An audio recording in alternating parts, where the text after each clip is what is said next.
আচ্ছা ভাইয়া, আপনি আপনি তো ওকে চিনেন। আরে দিদি কি বলছেন, দাদাকে চিনবো না? দুদিন আগেই তো দাদাকে নিয়ে আসলাম, আমি কিস্তি মেরে সুই দিয়ে সেলাই করে ট্যাটু করে দিলাম। এই যে আমার ট্যাটু দেখা যাচ্ছে ঋতু। আর এখানে ট্যাটু কোথা থেকে আসলো?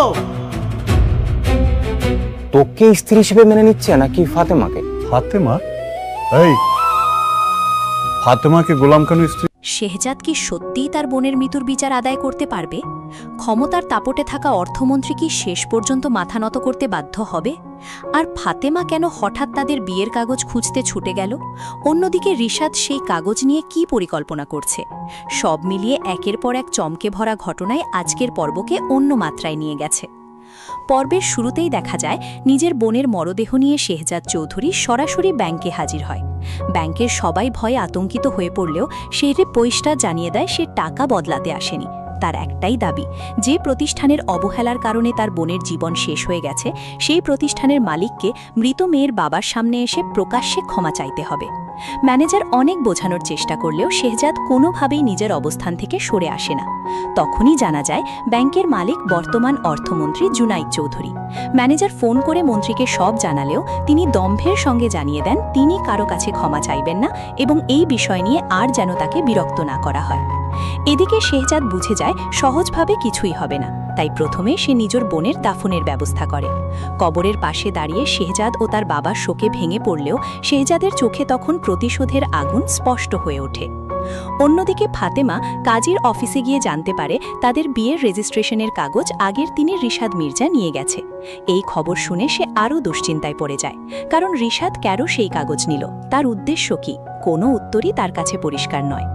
এর মধ্যেই শেহজাদ সোজা অর্থমন্ত্রীর বাড়িতে যায়, কিন্তু গেটেই পুলিশ তাকে আটকে দেয়। কিছু সময় উত্তেজনা তৈরি হলেও শেষ পর্যন্ত মন্ত্রী দেখা করতে অস্বীকৃতি জানান এবং অপমান করে শেহজাদকে ফিরিয়ে দিতে বলেন। শেহজাদ কোনো ঝামেলা না করে সেখান থেকে চলে গেলেও বোঝা যায় সে আরও বড় কোনো পরিকল্পনা করছে। এদিকে ঋতুর সঙ্গে তার ভাইয়ের কথাবার্তায় নতুন জটিলতা তৈরি হয়। ঋতু জানায় শেহজাদ এখনও তার কাছে সময় চেয়েছে, কিন্তু তার ভাই দাবি করে ফাতেমা এখন তার স্ত্রী এবং এবার পুরো খেলাটা সে নিজের মতো করেই চালাবে।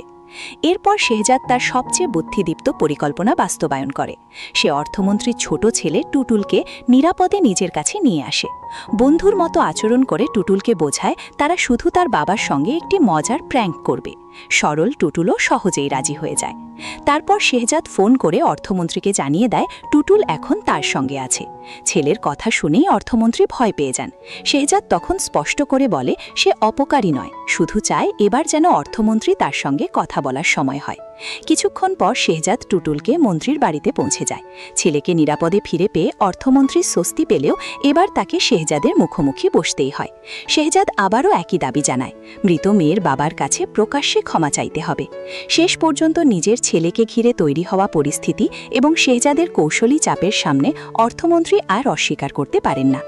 এরপর শেহজাদ তাকে নিয়ে সেই শোকার্ত বাবার বাড়িতে যায়, কিন্তু সেখানে পৌঁছে অর্থমন্ত্রী আরও বড় চমকে পড়েন, কারণ শেহজাদ আগে থেকেই সংবাদ মাধ্যমকে খবর দিয়ে রেখেছিল। অসংখ্য সাংবাদিকের ক্যামেরার সামনে শেষ পর্যন্ত অর্থমন্ত্রী জুনায়েদ চৌধুরী মৃত মেয়ের বাবার কাছে প্রকাশ্যে ক্ষমা চাইতে বাধ্য হন। দূরে দাঁড়িয়ে শেহজাদ সব কিছু দেখছিল। তার চোখে তখন বোনের জন্য ন্যায় বিচারের পথের প্রথম বড় সাফল্যের তৃপ্তি স্পষ্ট হয়ে ওঠে। আগামী পর্বে শেহজাদের এই পদক্ষেপের পর পরিস্থিতি আরও উত্তপ্ত হয়ে উঠবে। প্রকাশ্যে অপমানিত হওয়ার পর অর্থমন্ত্রী কি এত সহজে বিষয়টি মেনে নেবেন, নাকি শেহজাদের বিরুদ্ধে পাল্টা ব্যবস্থা নেওয়ার চেষ্টা করবেন? অন্যদিকে রিশাদের হাতে থাকা বিয়ের রেজিস্ট্রেশনের কাগজ ফাতেমার জীবনে নতুন ঝড় ডেকে আনতে পারে। সেই কাগজকে কেন্দ্র করে লুকিয়ে থাকা সত্য সামনে আসতে শুরু করবে। একই সঙ্গে শেহজাদও বুঝতে পারবে তার প্রতিশোধের পথ এখনও শেষ হয়নি। এবার অর্থমন্ত্রী কি সিদ্ধান্ত নেবেন? রিশাদ কেন বিয়ের কাগজ নিজের কাছে রাখল? ফাতেমা কি সত্যটা জানতে পারবে? আর শেহজাদ কি তার প্রতিশোধের পরের ধাপেও একইভাবে সফল হবে, নাকি সামনে অপেক্ষা করছে আরও বড় কোনো চমক?